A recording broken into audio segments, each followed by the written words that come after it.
Hi friends, welcome to my channel. ఈరోజు మన ఛానల్లో ఎంతో టేస్టీగా సింపుల్గా తయారు చేసుకుని చికెన్ కర్రీ ఎలా ప్రిపేర్ చేసుకోవాలో చూద్దామండి. ముందుగా దీనికోసం హాఫ్ కిలో చికెన్ని తీసుకొని బాగా వాష్ చేసుకొని ఒక ప్యాన్లోకి యాడ్ చేసుకొని అందులో 2 స్పూన్స్ సాల్టు, 1 స్పూన్ కారం, 1 స్పూన్ పసుపు, 1 స్పూన్ గరం మసాలా, కొంచెం చికెన్ మసాలాను కూడా యాడ్ చేసుకొని అలాగే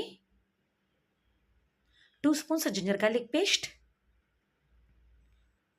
2 స్పూన్స్ ఆయిల్ని కూడా యాడ్ చేసుకోవాలి. అలాగే చిన్నగా కట్ చేసుకున్న కొంచెం కొత్తిమీర పుదీనాను కూడా యాడ్ చేసుకోవాలి.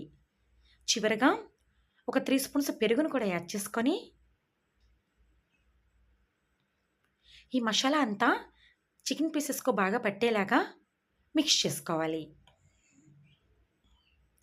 ఈ విధంగా బాగా కలుపుకున్న తర్వాత మూత పెట్టుకొని ఒక 1 అవర్ పాటు పక్కన పెట్టుకోవాలి. తర్వాత స్టవ్పై ఒక ప్యాన్ పెట్టుకొని అందులో 1 స్పూన్ ఆయిల్ని యాడ్ చేసుకొని సన్నగా కట్ చేసిన ఆనియన్స్ని యాడ్ చేసుకొని ఫ్రై చేసుకోవాలి.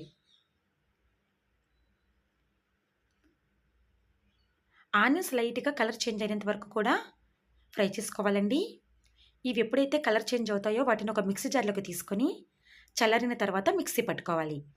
తర్వాత అదే ప్యాన్లోకి మరొక 1 స్పూన్ ఆయిల్ని యాడ్ చేసుకొని కొన్ని మసాలా దినుసులు, 1 స్పూన్ జీలకర్ర, కొంచెం కరివేపాకుని యాడ్ చేసుకొని ఫ్రై అయిన తర్వాత మనం మిక్సీ పట్టుకున్న ఆనియన్ పేస్ట్ని కూడా అందులో యాడ్ చేసుకొని బాగా మిక్స్ చేసుకొని మూత పెట్టుకొని ఒక 10 నిమిషాల పాటు ఫ్రై చేసుకోవాలి.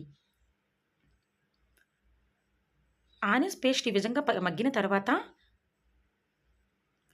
మనం ముందుగా మసాలా అంతా పట్టించి పక్కన పెట్టుకున్నాం కదండి, ఆ చికెన్ అందులో యాడ్ చేసుకొని బాగా కలుపుకోవాలి. ఈ విధంగా కలుపుకున్న తర్వాత మూత పెట్టకుండా మిక్స్ చేసుకుంటూ ఉడికించుకోవాలండి. మూత పెట్టుకుంటే ఎక్కువ వాటర్ వచ్చేస్తుంది. ఇలా కలుపుకుంటూ ఉడికించుకున్న తర్వాత ఒక 2 టమోటాస్ని తీసుకొని మిక్సీ పట్టుకొని అందులో యాడ్ చేసుకొని కొన్ని వాటర్ని కూడా యాడ్ చేసుకొని బాగా మిక్స్ చేసుకొని ఒక 2 సన్నగా కట్ చేసిన పచ్చిమిర్చిని కూడా అందులో యాడ్ చేసుకొని మూత పెట్టుకొని ఆయిల్ పైకి తేలినంత వరకు ఒక 20 నిమిషాల పాటు ఉడికించుకోవాలి.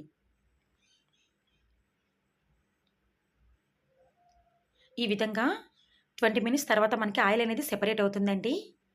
అప్పుడు మరొకసారి చెక్ చేసుకొని చివరిగా కొంచెం కొత్తిమీరని యాడ్ చేసుకొని స్టవ్ ఆఫ్ చేసుకోవాలి.